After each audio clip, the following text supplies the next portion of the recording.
جب گلا کاٹ کے نیزے پہ چڑھا دیا تو پھر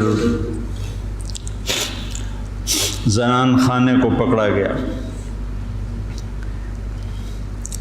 تو حضرت زینب کیا جگر والی خاتون ہے. 6 بھائیوں کی شہادت دیکھی، 2 بیٹوں کی شہادت دیکھی، عون اور عبداللہ.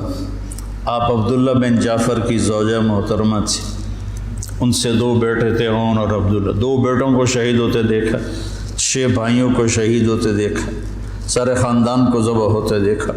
امام زین العابدین ساری رات روتے تھے. تو ان کے خادم نے پوچھا، حضرت اللہ نے اتنا کچھ آپ کو دے دیا، اب آپ ساری رات کیوں روتے ہیں؟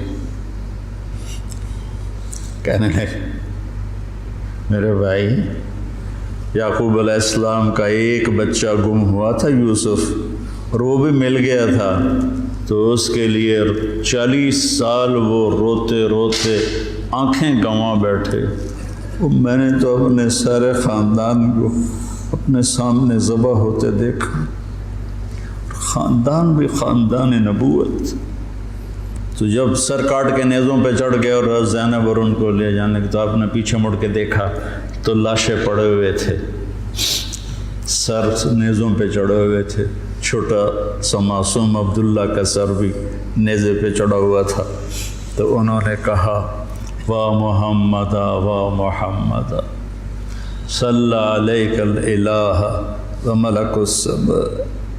ہائے محمد، ہائے محمد، آپ پر اللہ کا درود و سلام ہو، زمین آسمان کے بادشاہ کا درود و سلام ہو. ھذا حسین بالعراء مزمل مقطع الاضحى.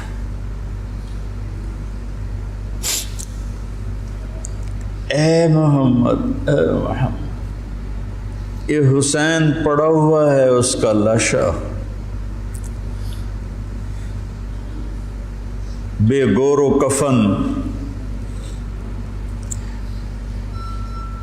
میں ایک اور ترجمہ کیا کرتا ہوں کہ یا رسول اللہ، آج حسین کی بارات ہے، مزمل الدماء، اپنے خون کا سرخ جوڑا پہنا ہوا ہے، مقطع الاعضاء، اپنی بوٹیوں کا ہار گلے میں سجایا ہوا، بناتوں کا سبایا، آپ کی بیٹیاں قید ہو گئیں، وذریتوں کا مقتلہ، آپ کی نسل ذبح کر دی گئی. تصفی علیہ الرعاء، کوفیوں نے کفن نہیں دینے دیا تھا، تو کہنے لگی انہیں کفن نہیں دیا گیا تو ہوا کو غیرت آئی، ہائے، اس نے خاک کو اڑایا اور خاک کا کفن پہنا دیا. کوفے کے بازاروں میں سر پھرائے گئے اور ابن زیاد کے سامنے امام علی کا سر کٹا ہوا، اس نے ہاتھ میں چھڑی تھی، ہونٹوں پہ ماری، 1 دفعہ 2 دفعہ 3 دفعہ. تو زید بن ارقم تڑپ کے کھڑے ہو گئے، کہنے لگے اللہ کے واسطے یہ چھڑی یہاں سے ہٹا لیں، میں نے اپنے نبی کو دیکھا ہے ان ہونٹوں کو چومتے ہوئے، یہاں چھڑی نہ مار، لیکن تو بوڑھا سٹھی آ گیا ہے، ورنہ میں تجھے بھی ساتھ ہی قتل کر دیتا. پھر وہ سر شام بھیجا جا رہا ہے اور یزید کے سامنے رکھا جا رہا ہے، پھر وہ چھڑی مار رہا ہے.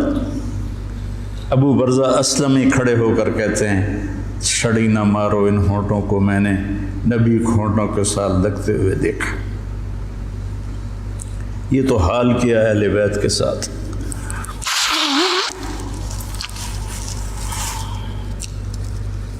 بہرحال میرے بھائیوں،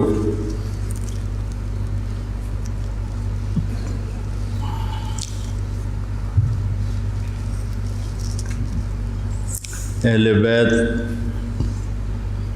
آپ نے فرمایا اذکرکم اللہ فی اہل بیتی، اذکرکم اللہ فی اہل بیتی، اذکرکم اللہ فی اہل بیتی. میں تمہیں اہل بیت کے بارے میں ڈراتا ہوں، اپنے اہل بیت کے بارے میں اللہ سے ڈراتا ہوں، اپنے اہل بیت کے بارے میں تمہیں اللہ سے ڈراتا ہوں.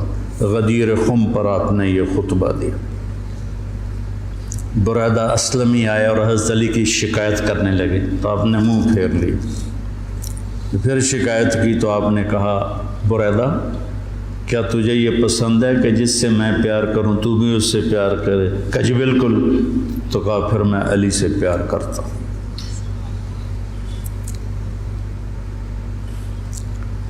میرے عزیزو، میرے بھائیو، کربلا ایک سبق ہے. کربلا صرف 10 دن رونے دھونے کے لیے نہیں ہے، ایک سبق ہے کہ اپنی زندگی کو اللہ رسول کے سامنے جھکا دو. گردنیں کٹنے کے لیے اللہ ہم سے نہیں مطالبہ کر رہا، وہ انہیں ہستیوں کے لیے تھا. ہمارے ذمہ ہے کہ ہم اللہ اس کے رسول کے سامنے سر جھکائیں، مسلم بن کے چلیں، مومن بن کے چلیں. اللہ کے واسطے میرے بچوں، اگر میرے شاگرد ہو تو یہ دیوبندی اور یہ بریلوی یہ جھگڑے نکال دو، اپنے آپ کو مسلمان کہو، مسلمان.